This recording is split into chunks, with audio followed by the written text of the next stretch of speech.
जय श्री कृष्ण। भगवान श्री कृष्ण के श्री मुख से निकले श्रीमद् भागवत गीता एक ऐसा ग्रंथ है जिसमें जीवन का पूरा सार है। प्राणी के जन्म से लेकर मृत्यु के बाद के चक्र को श्रीमद् भागवत गीता में विस्तार से बताया गया है। श्रीमद् भागवत गीता का यह सार संस्कृत श्लोकों में है। महाभारत युद्ध के प्रारंभ में जब अर्जुन भावुक हो गए और परिजनों के मोह में युद्ध करने से इनकार करने लगे तो उनके सारथी बने सखा और गुरु श्री कृष्ण ने उन्हें सांसारिक माया मोह से निकलकर मोक्ष की प्राप्ति का सूत्र बताया, जिसका लाभ पूरे संसार को हुआ। अतः जो व्यक्ति श्रीमद् भागवत गीता का अध्ययन करता है उसके जीवन का उद्धार हो जाता है। श्री कृष्ण ने अर्जुन को गुरु बनकर डांटते हुए कहा, तुम विद्वान की तरह बात करते हो, लेकिन जो विद्वान होता है वह जानता है कि शरीर और आत्मा क्या होती है।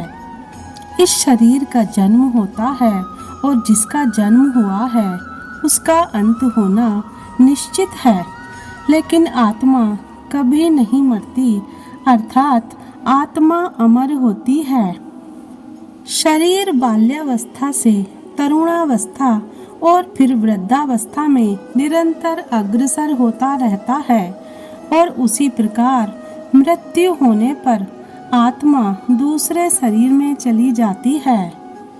श्री कृष्ण कहते हैं, जो व्यक्ति सुख तथा दुख में विचलित नहीं होता, अर्थात सुख दुख में संभाव रखता है, वह निश्चित रूप से मुक्ति के योग्य होता है। किसी और के जीवन की नकल को पूर्णता के साथ जीने की तुलना में अपने भाग्य को अपूर्ण रूप से जीना बेहतर होता है। श्री कृष्ण कहते हैं, जिस प्रकार मनुष्य पुराने वस्त्रों को त्याग कर नए वस्त्र धारण करता है, इसी तरह आत्मा भी पुराने तथा व्यर्थ शरीर को त्याग कर नया शरीर धारण करती है। श्री कृष्ण कहते हैं, आत्मा ना तो किसी शस्त्र द्वारा खंडित किया जा सकता है, ना अग्नि द्वारा जलाया जा सकता है, ना ही आत्मा को जल गीला कर सकता है और ना ही हवा द्वारा सुखाया जा सकता है। आत्मा सदैव शाश्वत, सर्वव्यापी, अविकारी, स्थिर तथा सदैव एक सा रहने वाली है। श्री कृष्ण कहते हैं, आपको काम करने का अधिकार है, लेकिन काम के फल पर कभी नहीं। कर्म करो, फल की चिंता मत करो।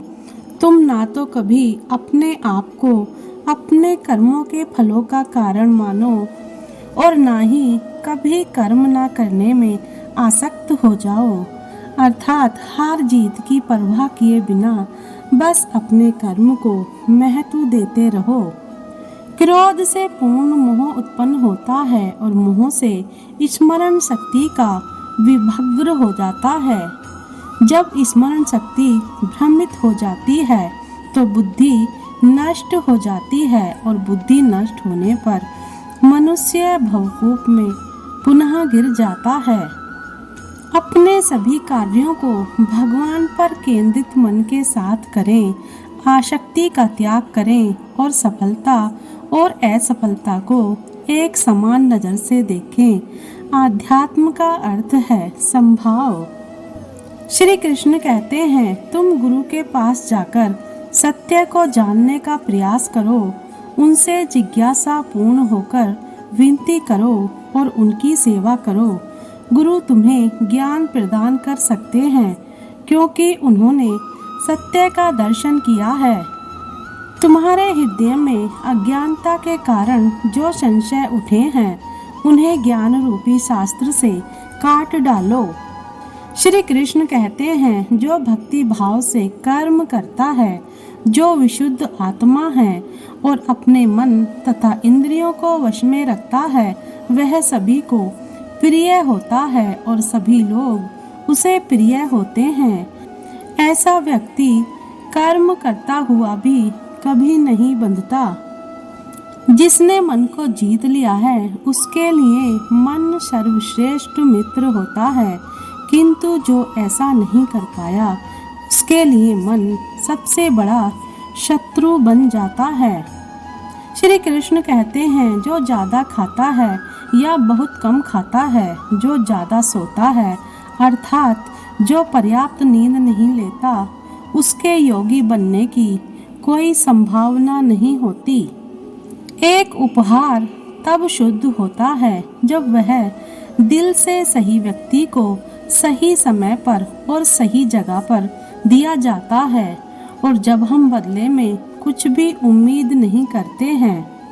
कोई भी जो अच्छा काम करता है उसका कभी भी बुरा अंत नहीं होगा, चाहे यहाँ या आने वाली दुनिया में। श्री कृष्ण कहते हैं, वह सुख जो लंबे अभ्यास से आता है, जो दुख के अंत की ओर ले जाता है, जो पहले जहर के समान है लेकिन अंत में अमृत के समान है, इस तरह का सुख अपने मन की शांति से उत्पन्न होता है। हमेशा दूसरों के कल्याण को ध्यान में रखकर अपना काम करना चाहिए। भगवान की शांति उनके साथ है जिनके मन और आत्मा में सामंजस्य है, जो इच्छा और क्रोध से मुक्त हैं, जो अपनी आत्मा को जानते हैं। श्री कृष्ण कहते हैं, नरक के 3 मार्ग हैं, काम, क्रोध और लोभ। वह व्यक्ति बुद्धि से जीते हैं जो अपने आप को सब में और सब में अपने को देखते हैं। श्री कृष्ण कहते हैं, इंद्रियां शरीर से ऊंची हैं, मन इंद्रियों से ऊंचा है। मन के ऊपर बुद्धि है और बुद्धि के ऊपर आत्मा है। इस प्रकार जो सर्वोच्च है उसे जानकर आत्मा को अहंकार पर शासन करने दें। स्वार्थी इच्छा वाले भयंकर शत्रु का वध करने के लिए अपनी शक्तिशाली भुजाओं का प्रयोग करें। श्री कृष्ण कहते हैं, इस ब्रह्मांड में परिवर्तन निश्चित है, नियमित है। आप एक पल में करोड़पति या कंगाल हो सकते हैं। भय और चिंता 2 शत्रु हैं जो हमारे कल्याण में बाधक हैं। हमें उन्हें अपने दिमाग से पूरी तरह से मिटाने का प्रयास करना चाहिए। श्री कृष्ण कहते हैं, तुम खाली हाथ आए हो और खाली हाथ ही चले जाओगे। मनुष्य अपने विश्वास से बनता है, जैसा वह मानता है वैसा ही वह बन जाता है। जो व्यक्ति संदेह करता है उसे कुछ हासिल नहीं होता। शंका करने वाला प्राणी कभी खुश नहीं रहता। श्री कृष्ण कहते हैं, जब मन व्याकुल हो तब कोई भी निर्णय ना लें। भरे हुए मन से लिया गया निर्णय कभी सही नहीं होता। वीडियो को अंत तक देखने के लिए धन्यवाद। जय श्री कृष्ण।